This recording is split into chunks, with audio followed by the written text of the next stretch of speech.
Everyone, welcome to C2C Mentors. This is the TWT session with one of my online students. His name is Ponarasu. He comes from Tamil Nadu. And the good thing about this person or Ponarasu is because something that anybody can connect.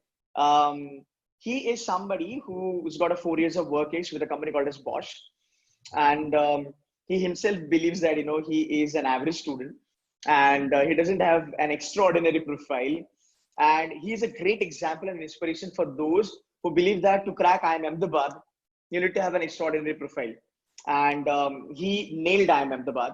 So Punarasu, buddy, welcome on board. Yeah, thank you so much for giving your time. I have already given your introduction. You have great academics, by the way. That is something I definitely want to say here. Though you are like very modest and say that sir mera profile itna acha nahi hai, but you got a great academics. It's 94, then it's around about 88, and there's around about 80 if I'm not wrong. Or you just want to give us your percentages in 10th, 12th and graduation, please? Yeah. Hi everybody. My academic percentages are 94, 97 and 88. Wow, that's amazing. So that is something make you academically strong. Perfect. So we will quickly start with your CAT journey. I would love to hear how you were not interested for CAT, how you were enjoying your life, and then how all of a sudden you became serious about your CAT, and finally you made it to IIM Ahmedabad. So all yours, buddy. Kindly brief us. Okay, if I have to start the story, I can start from July 2018. At the time, my career was going well. I was working in Bosch. Bosch is actually a dream company for many of the electrical engineers. So I did my electrical engineering in my UG. Everything was going well, but I thought, is it the best place that I can be? Everything was good enough, but am I looking for good enough, or is this the can be? So that answer was no. That was a strict no. So I thought, yeah, that there can I can be at some better places. So I tried approaching different companies and tried switching profiles, but it didn't work. So I thought, why not do higher studies? So at the time, I started preparing CAT a little bit, but I mean, I left it after that. I'm a huge cricket freak, by the way. In 2019, 2019 is a very good year for cricket. Like IPL happened, 2 months of IPL followed by 2 months of World Cup. It was closely contested, so all that. So I kind of left my CAT preparation. Then uh, actually, one office event triggered that. Okay, I have to uh, uh, uh, uh, decide my path and be focused on it. I can't just divert here and there. My focus has to be correct. Then I started preparing for CAT very properly in August 2018, sorry, August 2019. Then I prepared for about 3 months, August, September, October. Then gave CAT in November. I attended about 10, 12 interviews from various IIMs, XLRI, Symbiosis, all that. Then I got IMA, fortunately, and I'm so happy about it. Perfect. So I remember, you said that. I mean, like you said that you are pretty good at DILR, pretty good at Quants, and you're pretty good at verbal. This is because you have that sort of a background wherein whether you are able to actually crack this or not.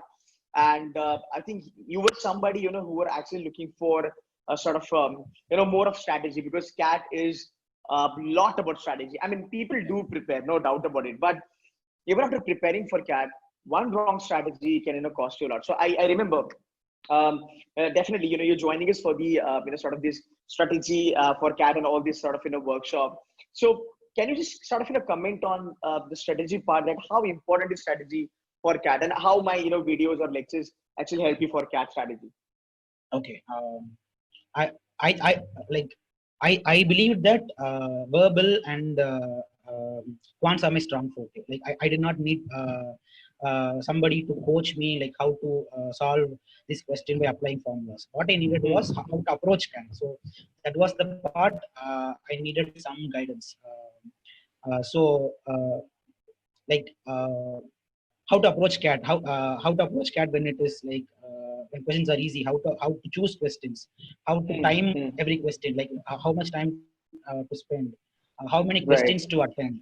Yeah, all this is where I needed guidance from. And actually, yeah, like most of your, I followed, I subscribed to your video channel, and every video like built about something, how much questions to attempt, how to grab hold of the, how to judge the level of difficulty of the cat, and how to change your Right. approach to writing, all that. So uh, I was looking for this, and I got this from you. So Thank you, Ed. this kind of help. See, why I'm asking you this question, Purnadoshi, is because, I have seen students, right, the moment they are getting into the work, right, it's sort of the study habit, sort of, goes out. So students are not able to kind of, come into that zone. And what happens is that, this is what I have been seeing, that students feel that I should be getting, let's say, particular number of marks. The way we have, it's a sort of a education system. So let's say I get 100 marks, I'll get this many percentile. I get 150 marks, I'll get this many percentile. I think because of that, what happens, the crux of CAT, which is, as rightly said by you, what we taught you in the coaching, right, which is like level of difficulty gauging, selection of question, what to select, what to leave, which topic you should be focusing on. I think these things are people sort of ignoring. So just wanted, because you cracked it and you come from 4 years of work, it's because even study was a little bit tougher for you to kind of Yeah. accumulate all the courage and sort of sit for like 3-4 hours. And somebody who was already doing very fantastic in his life might have gone for some shortcuts. Acha, you know what? Let's say I'll score for 150 and I'll get 99. This might have been the situation with you, but I think you were like very much sorted that okay, things don't work like that. You need to gauge level of difficulty. You need to understand, what question you're going to be picking up. So did all these things help you on the D-Day when you were writing CAT? Uh, on the D-Day, like, I attended the CAT in slot 2. Okay. If you take the quants part was probably the most easiest in slot 2. I mean, in CAT Right. 2019. Uh, Right. I was solved when I solved around 4 or 5 questions. Like I realized that okay, so this is going to be the easiest. I mean, this is comparatively easier than the marks that I took. So in marks, I was solving around 15 questions, and it would fetch me 98, 99 percentile easily in quants. But I realized that it will not be that much here. I have to go more than 20 questions to even look. To even get a 90, not north of 98. So then I have to choose easier questions, simpler questions first. Then I kind of changed my strategy after that. Then I actually cracked 21 questions. So I got Wow. 63 in quant. So that helped me really in my boosting my CAT percentile. So yeah, like this having this know-how of what to attend and what to leave, and how to approach actually helped me. If I didn't have this, if I just went into CAT thinking a score of 15 questions in each section would fetch me 97, 98 percentile, then I would have went. I mean, it would have went horribly wrong. So yeah. Exactly. See, that's where that's where I want to tell you. See, the best thing that I like about you is that the first thing that when you were in the third year of your working, you asked yourself that is this the place that I really want to be? Because I'll tell you, there are a lot of time it happens, and it has happened with I think every one of us, that the moment you get that salary, the moment you get that, that three golden words, your salary has been credited, people really get happy. That's a very strong word, by the way. That's a very strong sentence anyway. Um, but that's what it is. Like, you ask yourself that, okay, this is something I really want to do. And the answer was no. And that's where, you sort of, fired up and you went for CAT. And again, um, when you are a working person, I mean, like you working also, you're studying also, it is not really possible, yaar, कि, पढ़ाई भी उतनी ही अच्छे से करी जाए. It doesn't work like that. But this is what, I want to tell people that, if they want to learn something, that they should be is that, okay, there are no shortcuts for it. You have to work hard. You have to slog for it. It looks very easy that you do 10 questions, you do 15 questions and get X number of percentile. But at the same time, you need to understand which 10 question I should be picking up, which 5 question I should be leaving, so that I achieved my final goal. And this is something I really like about it, is that even after working, like, and you said Bosch was your dream company. It's a dream company to many people out there. And people would love to work there. So that's fabulous thing. Great. So now, like, what I want to ask you is basically, how did you approach DILR and how did you approach verbal? So would you mind sort of giving us an idea that what was your take on DILR predominantly on D-Day? Okay.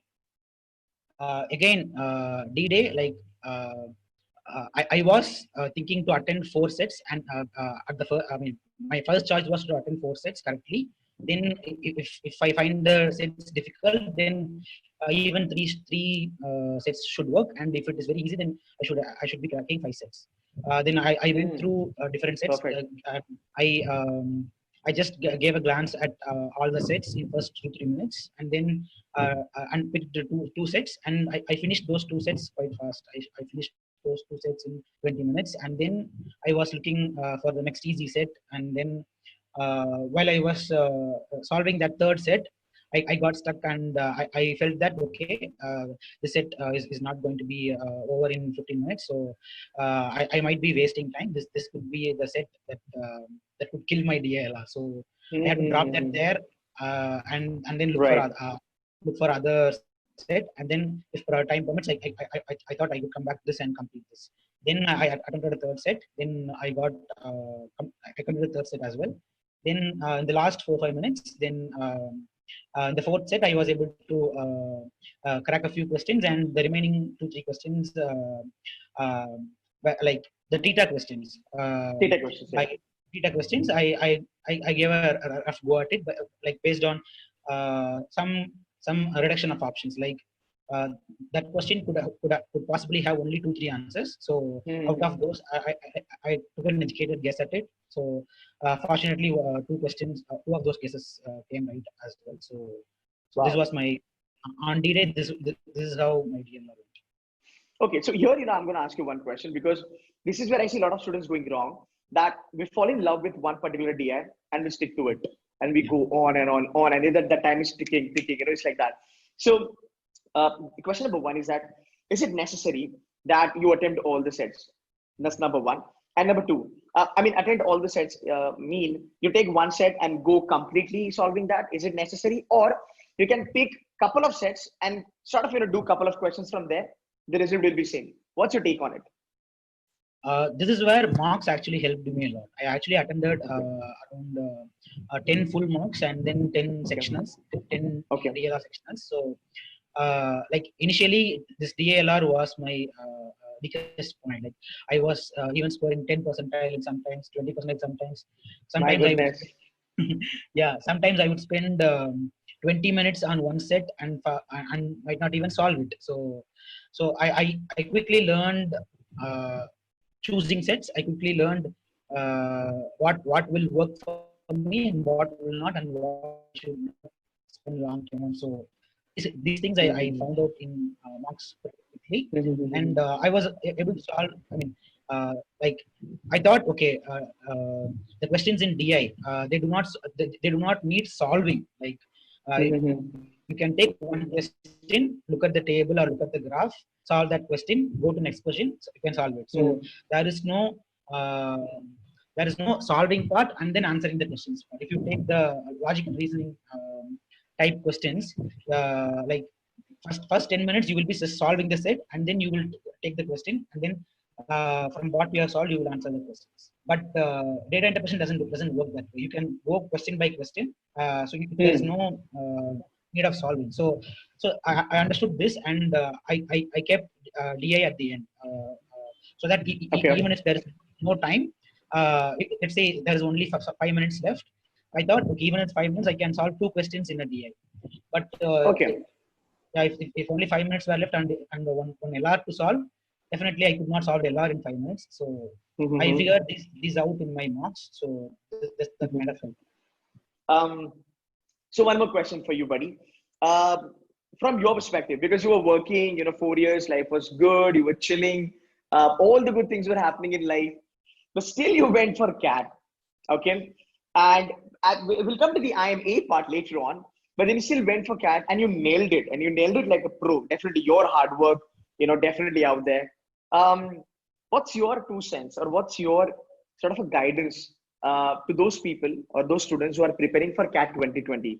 Do you really think that CAT is something wherein you need to have 160 IQ, or you got to be an IITN, or you need to be somebody with like sort of a great experience, or is it doable by anybody and everybody with good strategy and sort of a good preparation? What's your take on it?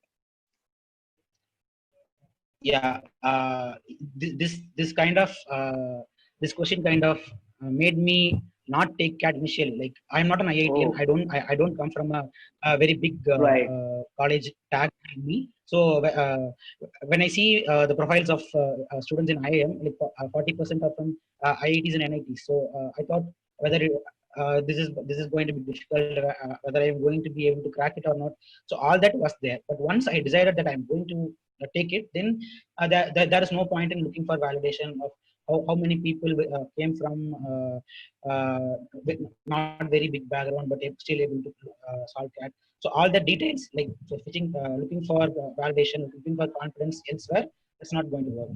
Like, you decide, like, you're going to do CAT, then do a proper schedule. The one thing that I really believed is, too many changes very soon doesn't work. Like, I Hmm. planned like one change at a time. Like, I was working, then it's not like, okay, every day I'm going to read one chapter, or solve 4 5 passages of verbal. So, like, jumping into that CAT mode, like, I thought that might not work. Like, I slowly increased that habit of solving questions or taking DLLR, and I also had like cheat days in between. Like, like every Sunday is going to be a mock CAT day, and Wow. one of the Sundays in a month can be a cheat day. Like, so that I won't feel like sacrificing so much for CAT. Like, I have a Perfect. Makes sense. life outside CAT as well. I love playing badminton, so I did not leave that as well. Like, I play, like, when I wanted to play, I played. When I wanted to study, I studied. But I had this flexibility in my schedule. Like, I had a schedule. Like, I will attend 10 mock CATs, then 10 sectionals in each section. So I planned it for those 3 months. Then I had like enough cheat days as well, like, as I already said. So once I had a planned approach, I felt like if I just stick to this plan, I will get 97, 98 percentile. So that I was pretty sure. Then it was a matter of just sticking to that plan. So Exactly. Exactly. So, what was your least score in the mock? The lowest of uh, all. yeah, like, the initial marks, first 1 or 2 marks, I scored low, like 70 percentile, 78 percentile. But at that time, I did not have any preparation. I did not even know the format of CAT, but that doesn't matter. But after some 3 4 marks, like, when I understood the I gave enough sectionals as well by the time. After some 4 5 marks, in 2 continuous marks, I got some 75 percentile. Till then, I was getting 93, Great. 94. But so that kind of broke my confidence a little bit. But I knew, like, this will happen. Like, going wrong in the strategy once is still going to teach me something that I can take and apply in the next part. So I Very was true. pretty confident that, yeah, more marks, then more mistakes can be found earlier and be corrected. So that was Very my true. yeah. Perfect.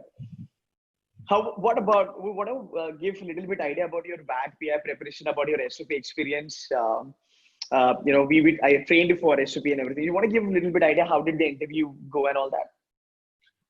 Okay, management. So all that, like, even though you might have a solid for all those questions might seem so simple, and you just have to be true to yourself and say what you Mm-hmm. think. But what I felt was my reasons for MBA, or my reasons for why that college, or my reasons were not that correct to do MBA. So uh, your I mean no, your ideas on how to solve those questions, how to be true to yourself, but still give an answer, give an appreciable answer. So uh, that helped. And I was pretty confident that I'm a very like friendly person. I have attended so many interviews. I have taken so many interviews. I was part of so many clubs in my college, so I didn't think interview will be a big challenge for me. But these questions, like they hear these answers day in day out. So like those professors have been interviewing people for so long. Even in that, I could be the 10th person in the panel, and 9 people would have said the same answer, and it could just look like even though I'm answering to my heart, it could just look like the like answer copied from somewhere. So uh, how to make it interesting. So all this was all these were the things that I wanted to correct. I didn't attend mock PIs, but my initial interviews, like I fortunately my interviews came like initially I had the symbiosis interviews, then IMT, MDI, those interviews, and later I had the IIM interviews. So for me, it was like those interviews really helped me a lot. I knew like I got 98 percentile in CAT, so that is still a far fetch for IIM ABC. So I thought okay, I might not end up in ABC, but LKI and MDI, IMT, all this I have a fair chance. So so those interviews I prepared well. I mean, did diligently. Then once I mean after those interviews, I kind of felt confident that yeah, I will definitely get these seats. So when I was confident, then I was able to go about the IIM interviews very freely. Like I did not have baggage like uh, uh, uh, if I'm not going to do well in this interview, I'm screwed. So I left all that baggage and kind of went ahead with those interviews in a relaxed way. I have some. And what all converts you have? Like I know you must like you have so many IIM calls because of the percentile, and apart from IIMs, what all converts you have for the year? I mean, A is like there, no doubt about it, but then MDI, IMT, and all that. Yeah, I got converts from ABC, L, K, and I, all 6 of the old items. All the old times are converted. Wow. Yeah, I didn't attend the CAP interview, so none of the new IMs I converted. Perfect. Then I didn't apply for FMS. I missed up the deadline, so I did not. But that's okay. It doesn't matter now. Yeah, I did not forgive myself for messing that up. But now, yeah, now since IMA is there, so no problem. And I got converts from MDI, IMT, and then symbiosis. Then XLRI was in waiting list less than 50, but I didn't stay in the waiting list. Okay, perfect, man. Great story, and I'm very sure it's going to inspire a lot of students out there. You did everything correct to sort of nail IIM Ahmedabad, and I wish you all the very best for IIM Ahmedabad journey. I'm very sure you're going to nail over there also. You will be performing very well over there also. We've got around about 7 students from C2C in IIM, and definitely it's going to be fun. And I will also be, if you need any sort of a mentorship, once you join IIMA, I'm always going to be around. So do not hesitate to sort of come back. And I would love to call, like all of you, like those who are in A, B, C, and whatever, the colleges would love to, have you interact with C2C mentor students. Eventually, when we have the GDPI session started for the CAT 2020, would love to have you guys on board. And I just want to wish you all the very best. And thanks a lot for giving some time, during this. Most of the time it's not possible because the rains and all the internet connections are not really working well. But finally, we could connect, and thanks a lot, buddy. Thanks a lot for your time. Wish you all the very best. Yeah, it's my pleasure. Actually, like I was inspired by looking into such videos. Since I was not part of classes, like these videos helped me a lot. So I'm very happy that I could do this, and this could help someone else. And thanks for doing this. And you are making the dreams of many people come true. Thanks, man. Thanks a lot. Means a lot. Means a lot. Thank you so much. Thanks.